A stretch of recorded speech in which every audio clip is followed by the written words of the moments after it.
Hello viewers, स्वागत है आप सभी का मेरे यूट्यूब चैनल स्कूल ट्यूशन गुरुजी में।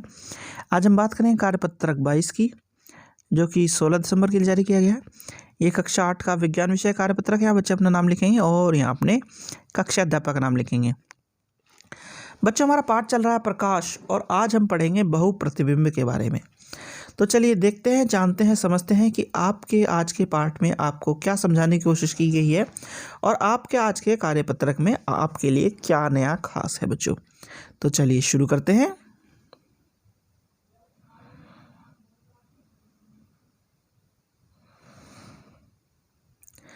बहुप्रतिबिंब। परावर्तित प्रकाश की किरणें यदि दर्पण पर पड़ती हैं तो वह फिर से परावर्तित हो जाती हैं। याद कीजिए, जब पिछली बार आप किसी हेयर ड्रेसर के पास गए थे तो उसने आपको एक दर्पण के सामने बैठाया था। बाल काटने के पश्चात उसने आपके पीछे की ओर एक दर्पण रखा था। उस दूसरे दर्पण की सहायता से आप सामने वाले दर्पण में देख सकते थे कि आपके बाल कैसे कटे हैं।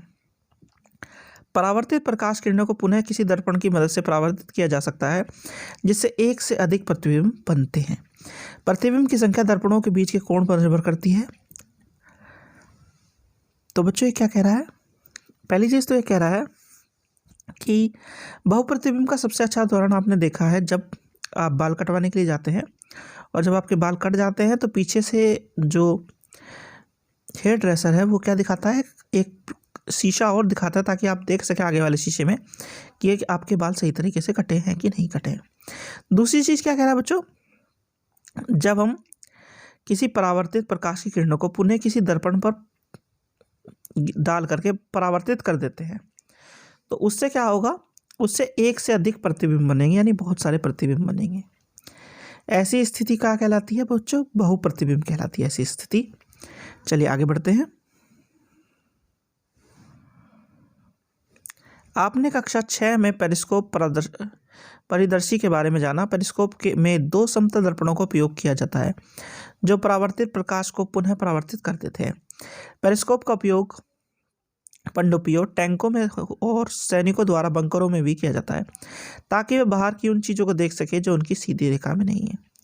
यानी पेरिस्कोप क्या है बच्चों? एक उदाहरण है बहुप्रतिबिंब का, एक तरीके से कारण समझे, जिसमें दो समतल दर्पणों को इस्तेमाल किया जाता है। ठीक उसी प्रकार जिस प्रकार नाई इस्तेमाल करके हमें हमारे पीछे के बाल कटे हैं कि नहीं दिखाता है। इसका इस्तेमाल होता है बच्चों पनडुब्बियों में, टैंकों में और सैनिकों द्वारा बंकर में रहते हुए किया जाता है, ताकि उन्हें बाहर की चीज़ें साफ सुथरी दिखाई दे सके बच्चों। चलिए बच्चों आगे देखते हैं। अब आगे है बहुमूर्तिदर्शी, यानी कैलेडोस्कोप के बहुपरावर्तन में भांति भांति के आकर्षक पैटर्न प्रतिबिंब बनते हैं। आप अपना स्वयं का बहुपरिदर्शक बना सकते हैं। आवश्यक सामग्री क्या है बच्चों इसके लिए?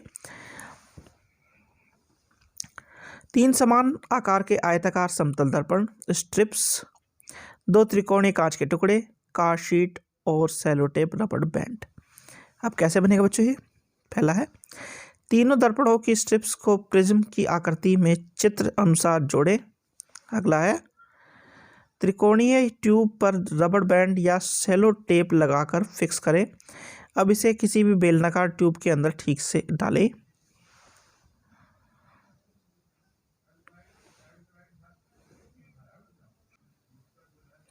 आगे क्या करना बच्चों? अब इस बेलनाकार ट्यूब के एक सिरे पर त्रिकोणीय कांच की पट्टी लगा दें, दूसरे सिरे पर एक और ग्लास प्लेट लें और उसी ट्यूब से के थोड़ा सा अंदर की तरफ लगा दें। अब आपके इसके ऊपर कुछ बहुरंगी चूड़ियों के टुकड़े रखें।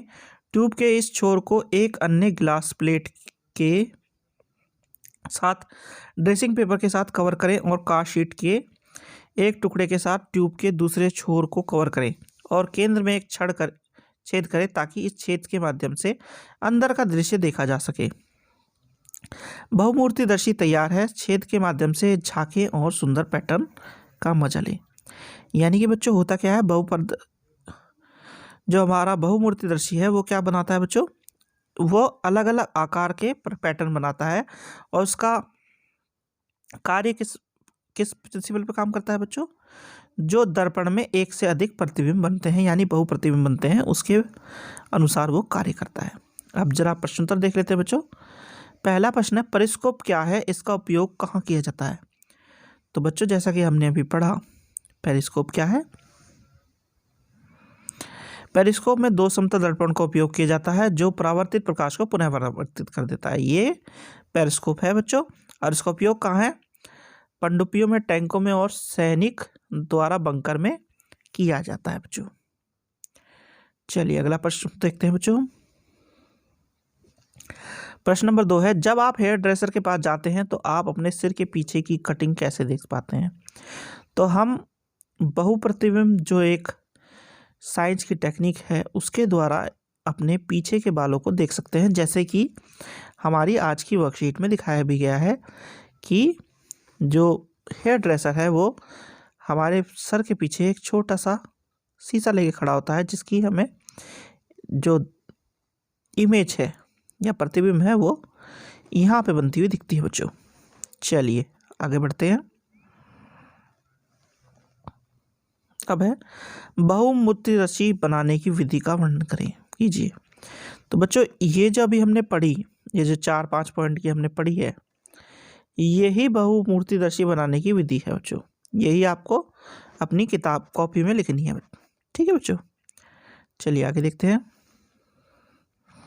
अगला प्रश्न नंबर 4, दो समांतर समतल दर्पण एक दूसरे से 40 सेंटीमीटर के अंतराल पर रखे हों तो इनके बीच रखी एक मोमबत्ती के कितने प्रतिबिंब बनेंगे। तो बच्चों जैसा कि हमारा टॉपिक है कि हम लोग बहुप्रतिबिंब जो बना रहे हैं उसके बारे में पढ़ रहे हैं, तो यहाँ पे स्थिति वैसी है, जब हम समतल दर्पण को एक दूसरे के समांतर रख देंगे और एक दूसरे के बीच में 40 सेंटीमीटर की दूरी रख रहे हैं और उनके बीच बीच में एक मोमबत्ती रखी है, तो जब ऐसी कंडीशन होगी तो वो अनगिनत इमेजेस बनाएगी जिसे हम, या प्रतिबिंब बनाएगी जिसे हम कैलकुलेट भी नहीं कर सकते बच्चों। तो बच्चों ये हो गई आपकी वर्कशीट कंप्लीट और वीडियो भी। आशा करता हूँ आपको वीडियो अच्छी लगी होगी। अगर वीडियो अच्छी लगी हो तो चैनल को सब्सक्राइब करें, वीडियो को लाइक करें, शेयर करें। Thank you.